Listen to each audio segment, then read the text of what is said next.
John, John, you're gonna wait for me to announce them, and then you can flip it. Oh, that's okay. That's okay. That's okay. You're good.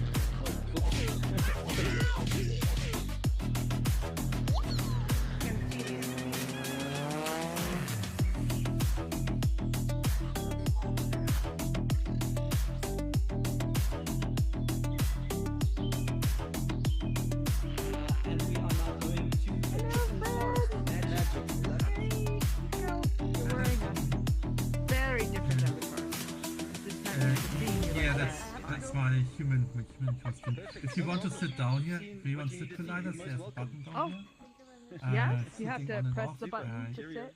And yeah, if you want to sit colliders, you want to do it through the avatar, you can also do it. This Yeah. easy way. Okay. And then you can just click on You have some. a seating you turn on and off back here, apparently. But that way people who have full body tracking can sit. Hey, Shushu. Exactly, that's the idea. Hey, hello. Hey, Mike! Ah, coming in for a hug. Ah, it's good to see you, friend. Hello, hello, hello. How's it going? Good. Do you have an RSVP for our thing? Yeah. Good. Come in. Yes, I do. Yes. Nice. Nice. For testing. Yes. For a test. I will be there. For a test. Yes. We're training up I will be 5 sets of actors. Choo-choo. It's so much time. You know? Brother. And this is very exciting. I'm excited to see what this is all about. I know. Hello, everyone. Thank you very much for joining us in Agog House for our first VR chat event. I'd like to welcome to the stage Chip Killer, co-founder of Agog. Hello, Chip. Woo! Hey, all. Welcome to Agog. Hey, Jeremy. Welcome to the Agog House. We're just super excited for this event today. It's the first, as my colleague Raul just said, it's the first ever event we've hosted in the Agog House, and the first event we've hosted in VR chat. So thank you all for being here. This is a big experiment, and you're all a part of it. Before we dive into the event, I wanted to share a word about Agog. Agog is a philanthropic organization, and of course, to be Agog is to be full of wonder and surprise, and that relates to our mission as an organization. Our mission or our purpose is to help people use XR to imagine a better world. We want to support and nurture a field of creators using XR for social good. We have a particular focus on climate change and climate justice, food justice and regenerative agriculture, indigenous knowledge, and human rights. And our work involves connecting and convening XR creators, social change leaders, and other mission-based folks, supporting creators with philanthropic grants and technical support, and it involves sharing what we're learning as we go. We want to open source to the community what we're gleaning as we go about our work. So as I said, this is the first event we're hosting in VR chat and in this world, the Agog House. And I wanted to thank Shushu and Nico and Mike who built this world for us. And I haven't seen him here, but I wanted to call out Tom Nickel if he's here for introducing us to this team. This space will continue to evolve based on community feedback and future needs. So please give us your feedback. We plan to host many more events in the space, including panels, talks, workshops, world hops, and the like. And so we'll post about such events on our website and social media and in our newsletter. So please follow along, follow us in those channels. And we'd love to offer up a GOG House for others to have events. So please reach out to us if that interests you. Before launching into the event today, I just wanted to also thank my colleague Raul and Amy, who has been greeting you guys at the entrance. Yay, Amy! Yay, Raul! Okay, so without further ado, let's get into the program here. Venice Immersive has so many great, inspiring pieces this year. And to help lead a discussion about them, I'm thrilled to welcome to the stage Lauren Hammonds, one of the all-star crew of Agog Advisors. Lauren is the head of documentary at Time Studios and is the former VP of immersive programming for the Tribeca Film Festival. So, Lauren, welcome and take it away. All right. Thanks, Chip.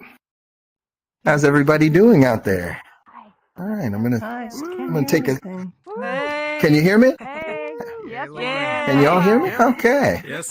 Yeah, good. It's so good to be here. I am honored to be moderating this discussion today. The very first event at Agog House. It's a huge deal, and I'm especially excited because we're going to get to talk about something that is very near and dear to my heart, and that's the curation of Immersive. And Venice Immersive, in just a few short weeks, will be beginning, and there are some amazing works there. So let's move forward, and we'll bring out our guests today, the curators of Venice Immersive, Liz Rosenthal and Michelle Reac. Hi, Liz. Hi. Hi, Michelle. Hi, Lauren. Hi, everyone. Hey. Another. How are you all doing today? I'm great. It's really wonderful to be in this beautiful world. So congratulations, Agog, for bringing everyone together again in VR chat. Yeah, it's thank really you so great much. to be the guest for this opening. I think it's a fabulous project, and we very much look forward to seeing more. And we're good because we're 2 weeks away, so our curation job is done, and it's now the technicians, it's the electricians, they're crazy working. We're sort of in the back now, and we're really excited about this year edition. Yeah, it is an exciting edition. You have 63 new projects, right, from 25 countries. So again, you've outdone yourselves with just an amazing array of work. Before we get into the preview and kind of, get into the program, I thought we might start today just by talking a little bit about the process of your curation, which I think is always interesting, right? Especially when it comes to curating immersive work.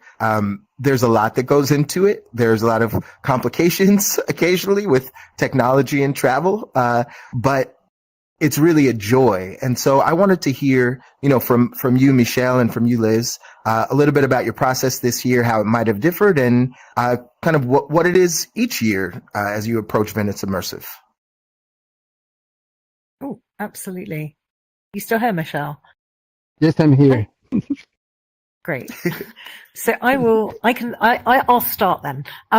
Sure. So curation for Venice, obviously it's a year-round thing, and sometimes the projects that we're showing this year, they've been ones that we've been following or we've been in communication with the makers over several years, but we do our main selection in Venice. We're incredibly lucky because we have an amazing team, our technical team, that's headed by Giacomo Bom, who puts together all of these projects that are across so many different formats. And that's the thing about our program. It is, when we're talking about immersive, we're talking about so many different types of works, mostly in headset, but many that are hybrid works that are in real life installations, and have virtual elements to it. Some things that are not in headsets, some things that obviously we've had a big focus on virtual worlds and VR chat, over the last years. So it's a complex, curation. So we actually, Michelle and I, go to Venice in June.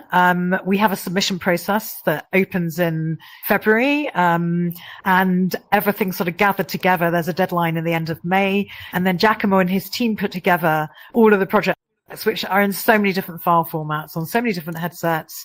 Some of them are works in progress, and so we're watching multiple sort of different elements. Sometimes we're looking at a work in progress build, plus a script, plus design documents and videos. Sometimes we have to travel to studios to see things. But we do everything all in one go in June. And it's a really amazing, enriching experience every year, because every time we we embark on this, we don't know what we're going to come across, and Yeah. it's always we're always in awe by the end of the process. Yeah. I mean, I always found, but before we get started, Michelle, I think you may need to go around through the green room again to get back on Let me stage. try. Okay. Let's try that. See, it's an experiment, everyone. We're working it out. Yeah, Michelle was doing a dance for us. Yeah, he's Hey, back. I'm back. Yeah. See? One of the things that you mentioned is, the use of installations, right? You have a lot of installations in the program this season and every season, and that's something that I think is especially memorable about Venice Immersive when you sail over to the island and you're really transported before you put a headset on, right? And that can be difficult when you're curating if you're not able to really get the full feel of the installation prior to actually, building it up. I wonder if you could speak about that a little bit, and like how you go about that communication with the creators on your way to making your selections. Sure. It's probably one of our biggest challenges, because each installation, first of all, we never see the installation complete when we select the work. And like Liz said, we have to make choices on the basis of documents, videos, and a lot of discussions, with the makers. But then when the work is done and is coming to Venice, it needs to be built. And when you have so many large scale installations, each installation is a production challenge. It's like producing a theater play each time. There are technical Wi-Fi access, lighting, circulation, props, all kinds of things. And this is multiplied by, how many installations do we have this year? Oh my gosh. We have close we to must have about 15. 20. Oh, we must have about 20. We have so many this year. Yeah. So it's like 20 theater productions, and it's quite a challenge. So Liz and I will see the full work at the same time as you will discover it, because we haven't seen the finished production. Right. And it's we're very really exciting. lucky because we have the Biennale exhibition team who are used to building very beautiful and extensive exhibitions for the Art Biennale and for all their biennales. So it's quite a kind of like process, isn't it? But there's an architect, Fabrizia, who lays out the island. And Michelle and I, we spend a lot of time trying to, there's about 5,000 square meters, including the gardens. But they're very long, thin halls. They're about the widest one's about 9.5 meters. And so we have to be very creative about how we put the exhibition together and how the installations are installed. And we're lucky we have a lot of space, but it's always like a jigsaw puzzle. And the teams often are working, they're still back and forth with the team, working out certain elements of the build. And one of the big challenges that Liz and I are particularly sensitive with is sound. When you have installations with diegetic sound inside the space on top of the sound in the headset, that creates all kinds of issues of sound contamination from one installation to the other. And so we have to build soundproof ceilings, soundproof walls to try and limit that thing. We consider that sound is 50% of an installation and of an experience in VR, and we really take care of that. For instance, one rule that we try to emphasize is that the visitors of Venice Immersive should just whisper and not talk, when they are in the exhibition, for instance. Yes. Yeah, it is so important to make sure that you give that space and that grace to each experience. And something that you mentioned, Michelle, you said, it's like putting on all of these different theatrical performances, right? I noticed that there is some live theater, right? And there are some live performers in some of the experiences. I was wondering if you could talk a little bit about that, and then maybe also share with us some more trends that you saw while you were curating this season.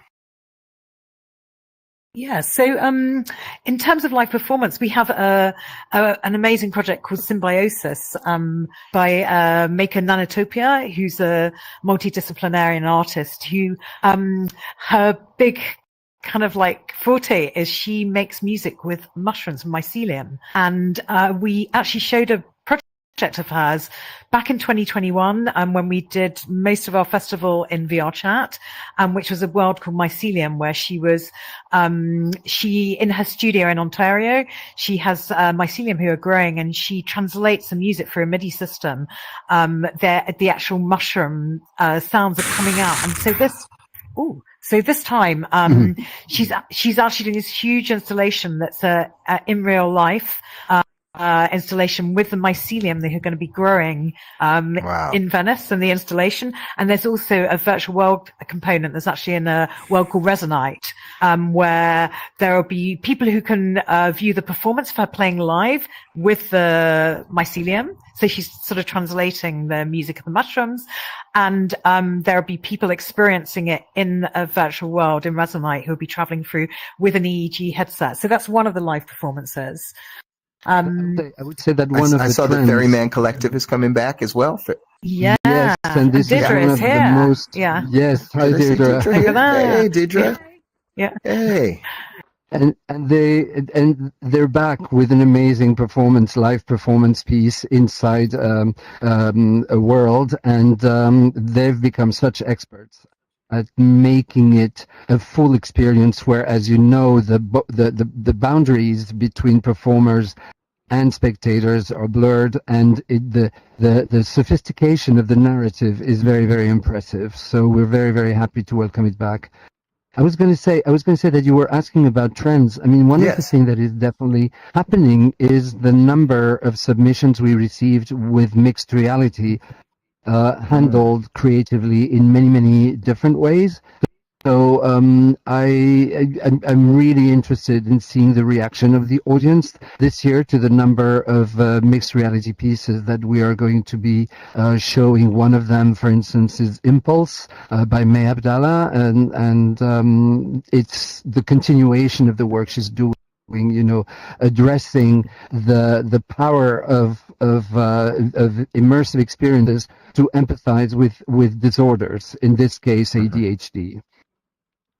Yeah, With very creative use of mixed reality. It's one of them. I had an opportunity to see that project, and it's pretty amazing. So I definitely recommend it to everyone. I was going to ask you a little bit about that, because I noticed that you have so many different types of projects. You have VR, you have installations, there's live performance. Mixed reality is something that I took note of, and especially because this is the year of the Apple Vision Pro, right? And I wanted to know, because I did notice, you have things broken down into competition, but you also have best of. I know you have the What If project from Apple in the best of there. Are there any other projects on that new headset?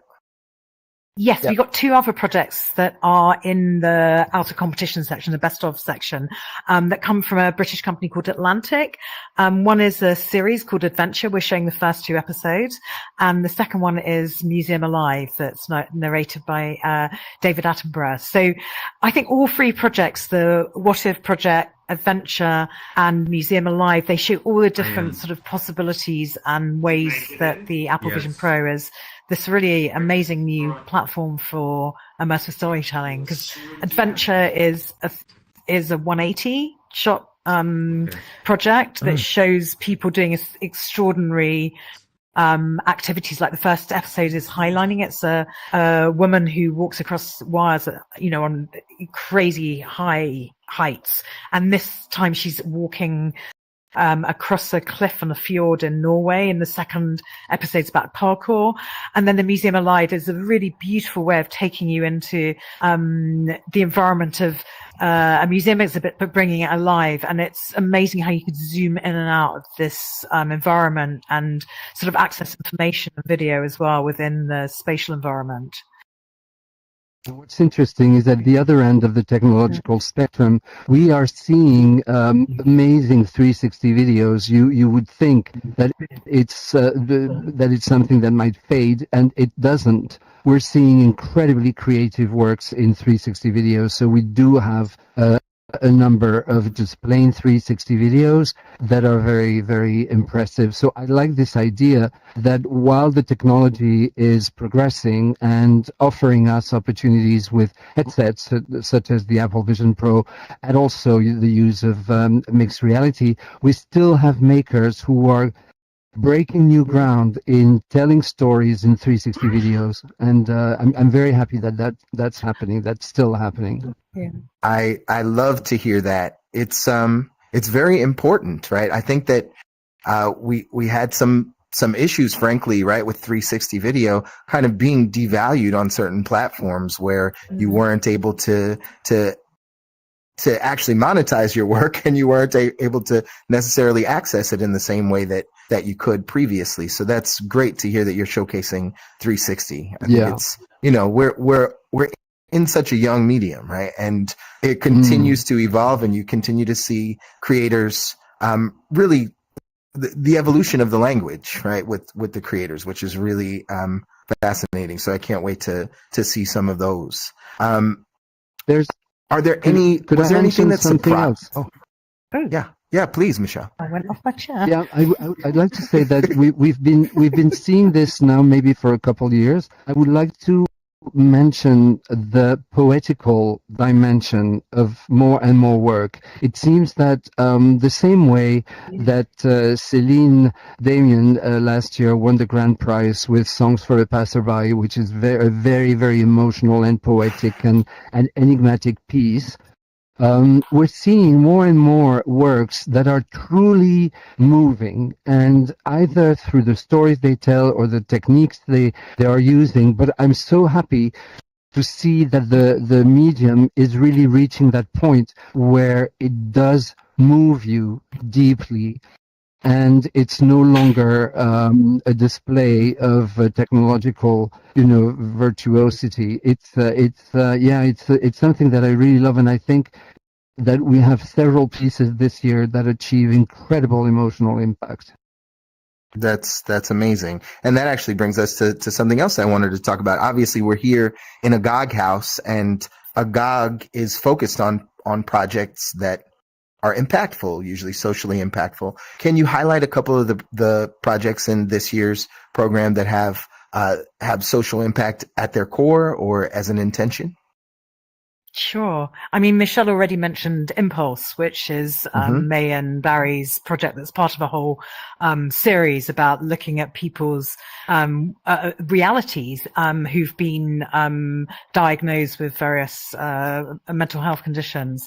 So that's the second of the series. The first one was Goliath, playing with reality, and I believe actually Agog involved in Impulse. And a second project that's a really powerful, another mixed reality project is called Fragile Home, which is, it's showing us the fragility of home and what that means in the face of war. So it's set in Ukraine, and it's a really moving and powerful use of mixed reality. And that's by Andre, who's a Czech director who's working with a Ukrainian director on the project. That's the second project. And I'm trying to think that we have a project that it was, oh, sorry, go ahead, Michelle. No, I just wanted to mention in another completely different dimension, we're showing a Chinese project all about Teacher Lee, which is quite polemical because it's an anonymous piece. The maker cannot reveal his name and be known. He is showing us how the Chinese people have been finding ways to protest the Chinese government policy during COVID. And particularly by launching this way of protesting by just showing a blank sheet, which sums up, the situation in China where people just can't say anything. And it's a very, very interesting documentary in 360 video on the political pressure, and oppression that takes place in China. Yeah, that sounds very powerful. Yeah. I was going to ask before. Was there anything or any particular projects that really surprised you with the way that people are using VR or MR this year? Like something that you hadn't seen before? There's one piece from Taiwan by Yen Chu, who did In the Mist that you may have seen before. Oh yes. And this time he's going to be the first piece that we're going to be showing outside of the island. We're setting up a specific pavilion just across from the Red Box Theater on the piazza in front of the casino.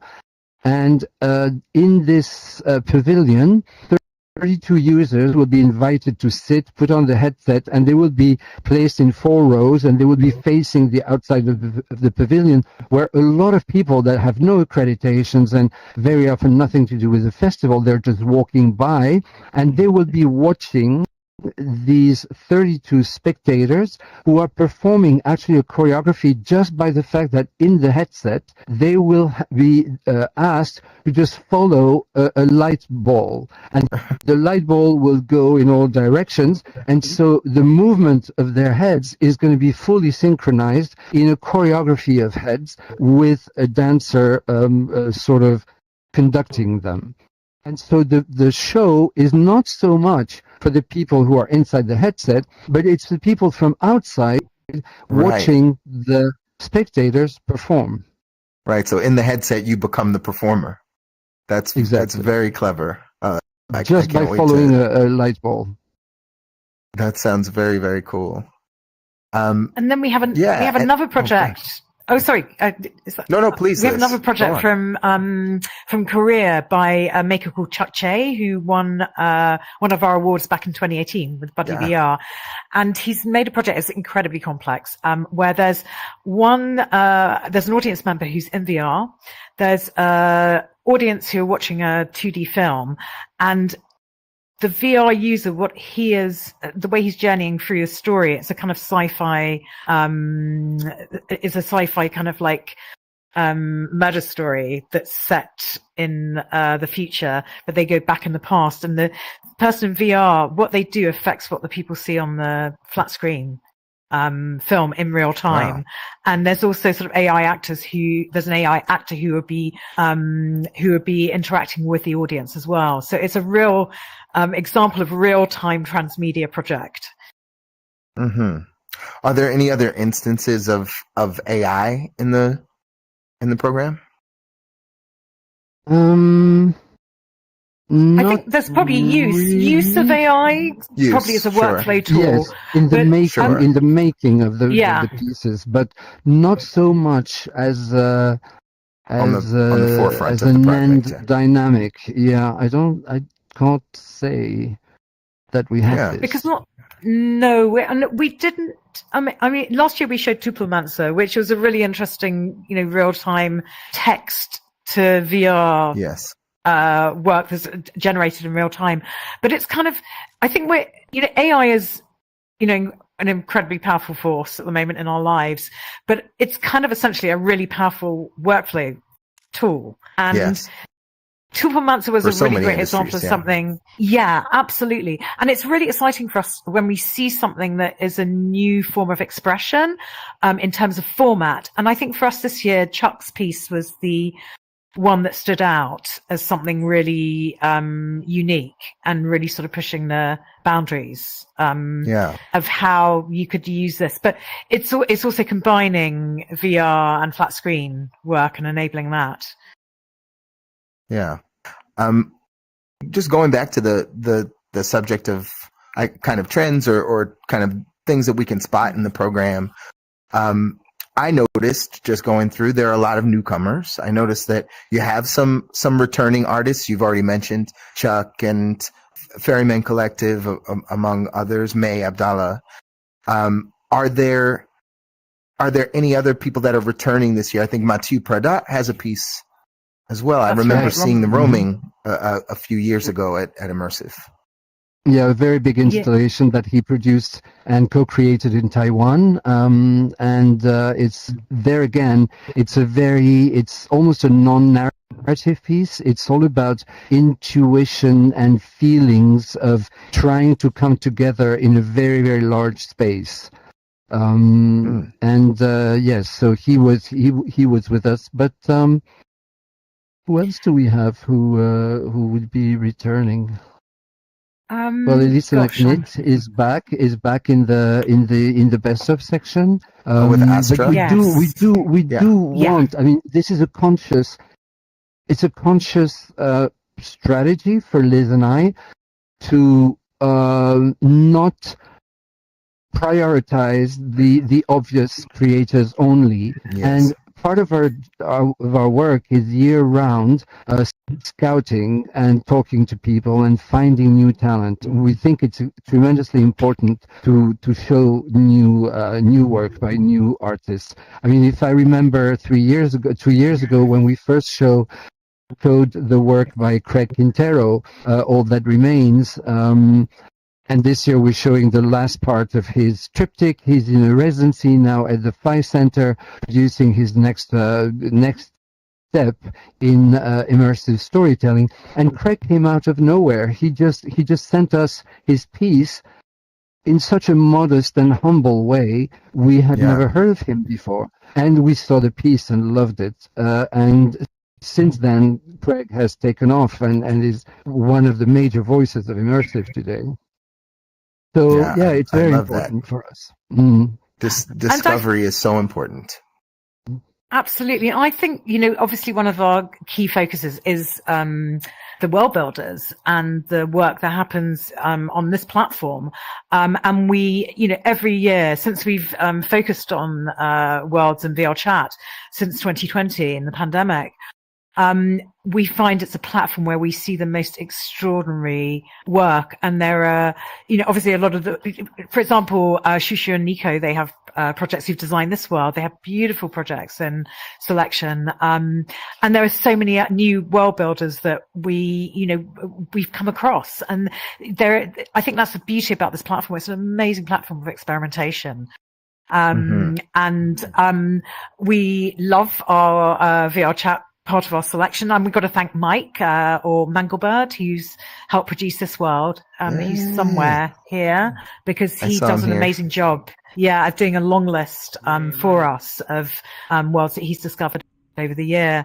But that is a perfect place where we're constantly discovering new use of what it means to be in a social environment. And the tools of VR chat are incredible for newcomers to experiment. Yeah, I'm so glad you mentioned the worlds, actually, because I think, well, first of all, there is a project, right, that actually is a performance that takes place in a world, right? At least one. Yeah, there are 3 actually that are performances in a world. Yes, absolutely. Yeah. So there was Symbiosis, which is in Resonite, and then Deirdre, Stephen, and Rick's project. And Rick's project, which is picking up from the previous work that he did on Uncanny Alley and with Deirdre.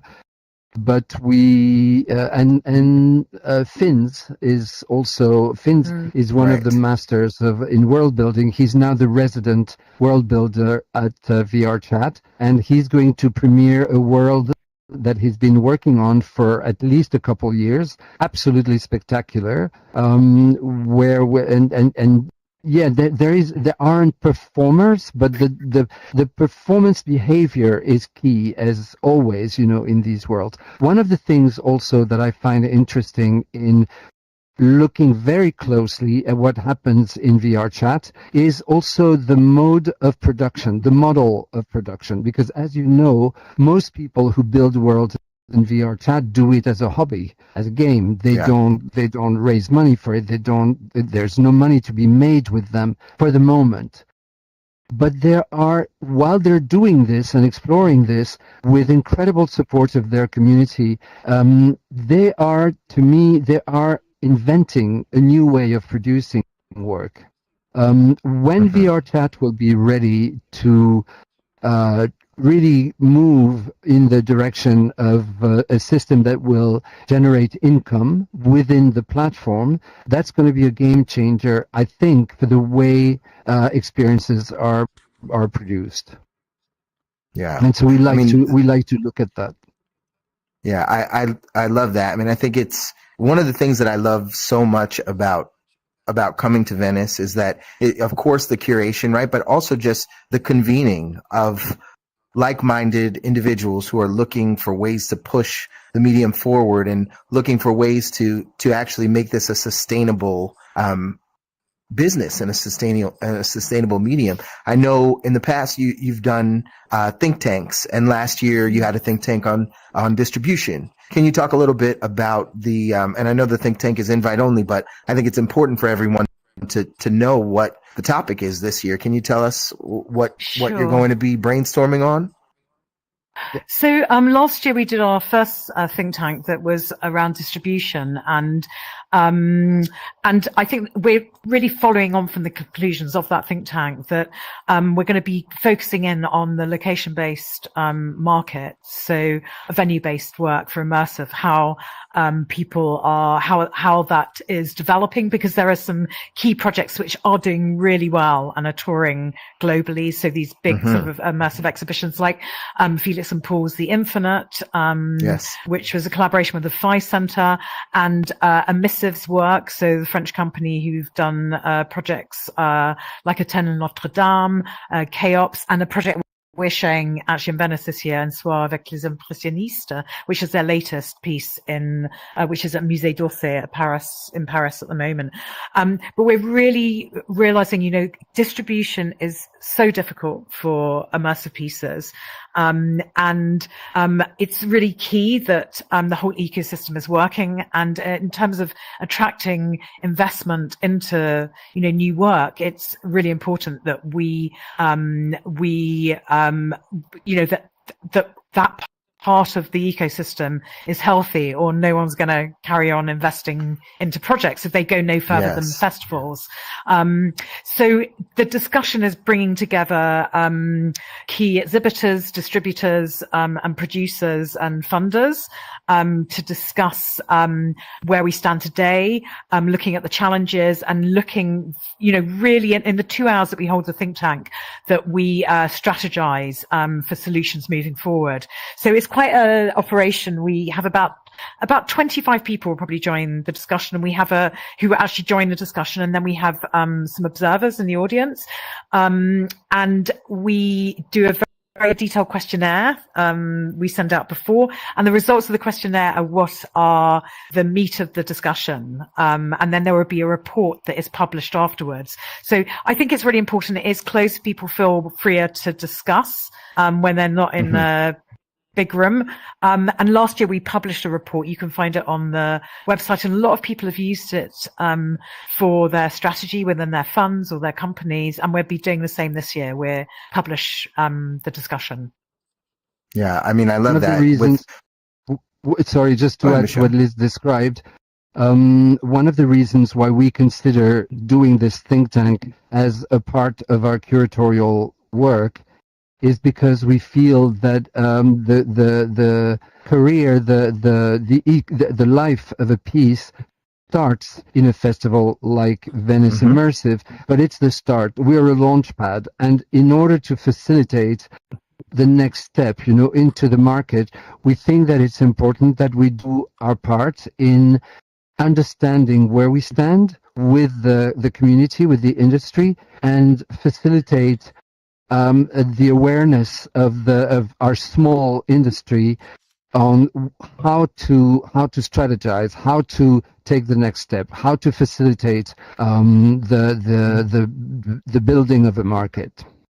Yeah, festivals are such an important part of the ecosystem, but it's interesting because sometimes, depending on how things are structured, you feel that maybe we're in this bubble and we're kind of in an echo chamber where everyone loves VR and it's fantastic. But just anecdotally, when you were telling me about about LBE and you mentioned Phi Center a couple of months ago, I drove up from I'm based in New York City, and I drove up to Montreal with my family and visited Miriam for a moment, and I went and got to see Chaos, and it was just so inspiring to me to see in the middle of the week, in the middle of the day, these lines of people just ready to have this free roaming VR experience, many of them who had never experienced VR before, right? So I think just being able to support the medium in that way, being able to share that with the creators that come to Venice Immersive and give people a way forward to actually create something. And I just have to give huge kudos to Phi Center for being able to do that continually. We were involved, Time Studios was involved with the Infinite as well, but they have done so many amazing projects. I think, and the touring of such pieces, it's also very interesting because they're incredibly sophisticated pieces technologically. It needs a lot of space, a lot of headsets. So producing such a piece might seem like an incredibly complex challenge, but it's interesting to see that it is those productions that make it and that are both incredibly successful with a very large audience, like you said, who are newbies to VR, but they're also incredibly successful economically. And this is why we're so excited about LBE and looking at what will be the future of this, because that's what might pull the whole market by raising people's awareness of how wonderful VR experiences are. Yeah, and what's interesting is I feel like there was a point in 2019 where we were really on the cusp of breaking through with LBE, and then of course the pandemic hit, and a lot of people lost opportunities and lost money and got scared, frankly, about how best convene people. But I'm so excited to see that it's continuing and it's starting to have this amazing resurgence that is actually like a pure use case for monetization of VR, which is so important. As you know, I know we have a lot of creators in the audience today, and you all know how important that is. I think it would be great if we open up for Q&A. Can we do that? All you have to do is raise your hand, and I'll give a call. Let's see. Up and down like that, Andres. Andres. Are you excited, or would you like to ask a question? I'm both. First, say thank you to Liz and Michelle for giving us a preview of the Venice Immersive and I guess some insights about the. Well, I'd like to open questions to you. As such experience with programming, how do you see the role of documentary storytelling evolving? It was a little broken up, but I think you asked how do we see the role of documentary storytelling evolving? And yes. Well, I think, like we said, 360 videos are very, very much alive in a creative way, and today VR is an amazing tool to document reality, and I think it's going to become more and more an opportunity as cameras are becoming more available. It's a little bit the same pattern as the when video cameras started. I find that there are more and more opportunities to really convey a sense of reality through VR that is going to keep growing. And it's incredibly compelling, and particularly to people who have never been in VR. The sense of immersiveness is truly powerful still. And I also see that the idea of documentary has so many different things in VR, and there are so many different hybrid formats. For example, something like Impulse or Goliath, their first piece, is embodied VR using animation and they're forms of they're evolving forms of documentary you could never possibly imagine in the flat screen media. So people are so inventive. Or something like Fragile Home, the piece where the mixed reality piece that's set during the you're in a home and it's just you're moving through the home and there's music and it's over time as the war is raging in Ukraine and how that home is affected and is destroyed in the end. And so they're completely different ways of being embodied and using the medium to document the world that we've never seen before. And so many different examples.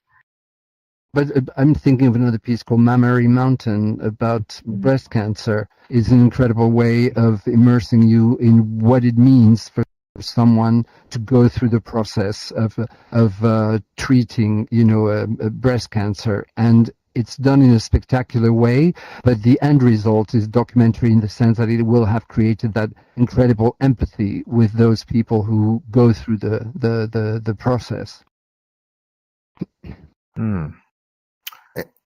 Any more questions out in the audience?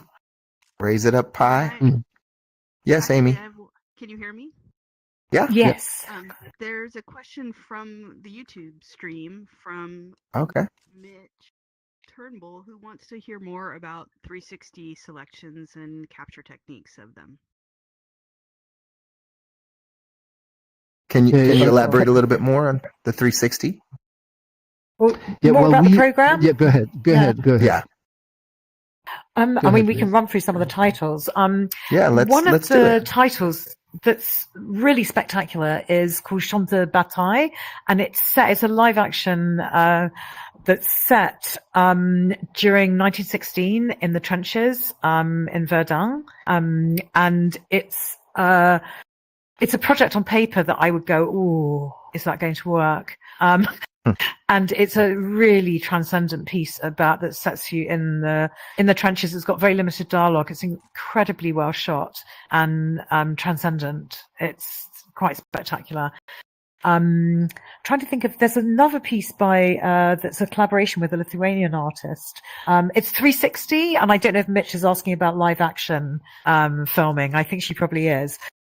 But that's a 360 piece of animation that's using his paintings and storytelling, and it's incredibly moving. And I hadn't heard of him before, so it was a total discovery for us. Yeah, but if we say 360 video, we do have to talk about both animation and live action filming. And there's a new piece also by the makers of Soda Island from last year, and that is pure animation. And it completely takes you by surprise because we're not going to spoil it, but the end totally captures you in such a clever narrative way, an emotional way. So this goes back to what we were saying before, is that even though the format of 360 can be seen as a very traditional or almost old style way of doing VR, we see it as incredibly creative, and those different formats do trigger incredible emotional connections. So we do see this as a very polymorph medium in itself. Keep curating 360. It's so important. I think I saw. Yes, Teresa. Is it Teresa? I can't see your. Teresa. Did you have a question, Teresa, in the center there? Nope. Or are you on mute? Okay, we can't hear you. Are you on mute? Oh, sorry. Okay, no problem. Anyone else out here? Lauren Paul has. Oh yes, sorry. Yes. Paul. Oh yeah. This is Wayaki coming in from Gatomomo, Kenya, and I wanted to comment this. Even though we talk about 360, really, when you watch TV, let's assume it's a football match that you're watching, the cameramen are placed in such a location where they keep panning so that the people who are watching on TV can really tell what's going on from the other side of whatever they are watching on TV. So really, even if you were to look at the mainstream media, their whole concept of everything that they show is try to immerse people in the content. particularly myself, the one I'm really interested in is the next course of VR is as we sit here in this theater. Can you imagine if you were able to record our avatars as they sat and communicated? And that is happening in Engage XR, and we managed to capture events as they happen in the avatars, which to me is just an extension of oneself. It's a digital extension of oneself. So yeah, 360 is the next way to go. Immersive experience of all kind, because mainstream media may not say it, but that's what they have been trying to show all along. Yeah, thank you for that. And this is a perfect example. We're being live streamed to YouTube right now. We have cameramen in here capturing us. I think that's it's important, because also there are people who don't have headsets, right? And you have to make sure that there's some accessibility so that people can understand what is happening and maybe, join us in this world one of these days soon, hopefully. Any other questions from the audience? I'm looking around. Yes, Kate, in the pink, Yeah, little pink. Yeah, can you hear me? Yes. Yep. Okay. So I'm pretty new for like animations and 360 videos, and I recently saw the Galeth project, Immersive, and it like really speak to me. I'm just like curious to know, what's your top 5 like projects like that, for like immersion, like animation or maybe mixed reality? Just like to know your opinion. It's difficult. I mean, I don't know, Liz, what you think, but as curators of Venice, it's a little bit difficult to answer your questions. As much as we may have personal taste, curating is about much, much more than applying your own taste. I mean, we have discussions with Liz that I wish we could record, but they're obviously confidential, because we don't always agree. We don't always share the same taste. But then we need to look at a work with multiple criteria. Of course, there is our own emotional reaction to the piece, or intellectual reaction to the piece, but we need to understand where it's coming from. We need to understand the context. We need to understand the background of the makers and producers, the conditions in which they produce the work. So it's the relevance of a piece is much, much more than a taste. We also have to remain neutral in a way, officially, because we love the 63 pieces we selected. We actually love a lot of other pieces that we couldn't select. And personally, I would feel uncomfortable to just say here, I love these 5 best ones. I would recommend that you come to Venice if you can and make your own choices of what you prefer. Sorry for avoiding the question. I don't mean to be rude. Absolutely, it's really hard, and I don't like ever sort of saying, "Oh, this is my top 5." I feel exactly the same as Michelle. But if you look through our programs, I mean, I still love the work that goes back to 2017. We have some, if you look through all of the different programs, that's the work that we've done over the last. It's our 8th edition this year, and there's so much wonderful work. If you're interested in animation. There's some key pieces to look at there. Yeah. Yeah. Back to the audience. Let's see. We have time for, I think, 1 or 2 more. Is that Manglebird? Oh yes. Mike. Go ahead, Mike. Yeah. I've just got little arms. So you've spent a bunch of time in the Apple Vision Pro for this selection, and I'd be interested to get your thoughts on the headset. And do you think it's the future? Do you think no controllers is the way to go? I mean, I feel that the works that we've seen and that we have selected in the Apple Vision Pro are very, very impressive. If only for the image definition, it's quite striking. The only thing that would be a criticism for me is that, as everything else with Apple, it's fully proprietary, and that means that there is nothing much available in it aside from using the headset as yet a new platform, a new device within the Apple Galaxy, the same way you would be using an iPad or your iPhone or a Mac. Now you can do whatever you do on these devices. You can do it with the Apple Vision Pro, and it does feel like that's what they want to do, to position it as a device, another device within the Apple Galaxy. I'm hoping that they will be able to open more and share more content, and that content can travel across the different technologies. So, but as an experience, and the little finger gestures are so nice and efficient. It's ergonomically, it's a pleasure to use this headset. So yeah, you were saying about controller free.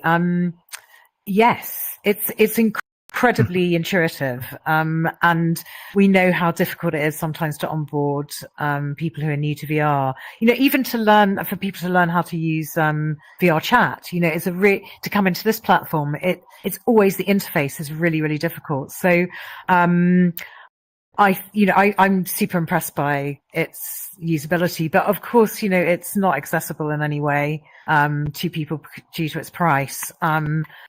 And that is at the moment, I'm going to say, apart from enterprise, it's a very limited market and accessibility. Yeah. So I think it's going to take a while for creators to fully take advantage of it as a market and somewhere they can. The rumors are that there is a pivot, though, right? And they're really looking to make a more accessible device that's available for consumers, which I think we would all welcome, right? Like you said, Michelle, it's a beautiful and very elegant spatial computer right now, but it's incredibly expensive, and it's not necessarily a tool of entertainment. I can't wait to see the pieces that you've curated this year on them. So before we wrap up, I wanted to give Michelle and Liz just another opportunity to kind of leave the audience with some last words and some last ideas about the program. As you know, we're 2 weeks away, as you mentioned, Michelle, so it's very exciting. I think a lot of people. How many people in this world today will actually be on the island in a couple of weeks? Can I get a show of hands? Okay. Oh, wow. Okay. Nice. That's exciting. Well, I would say for the others who can't be on the island, obviously we're doing the world hops for the VR chat worlds, and we have 20 worlds in our best of worlds section and 3 worlds in competition. Then you can get an opportunity to see, 23 projects in our selection on VR chat. So almost 20 have been published already, and the 3 are new. I hope there'll be an opportunity to see them. So that's something you can access if you can't get to Venice. Yeah. And I would say that something you said, Lauren. I know that it's true. It's very expensive to come to Venice and spend days there with us. We fully understand this, but the magic of being physically together on the island, meeting new people, meeting old friends, and yet sharing virtual experiences, that mix of being a human community, meeting physically on this island and sharing virtual experiences, that cocktail is incredibly exciting on a creative level and a human level, and the sense of community is incredibly strong. So even though I know it's a major economic commitment, financial commitment to take the trip to Venice, I would just like to say that most people who have been there would say that it's worth it. So we look forward to welcoming as many as possible.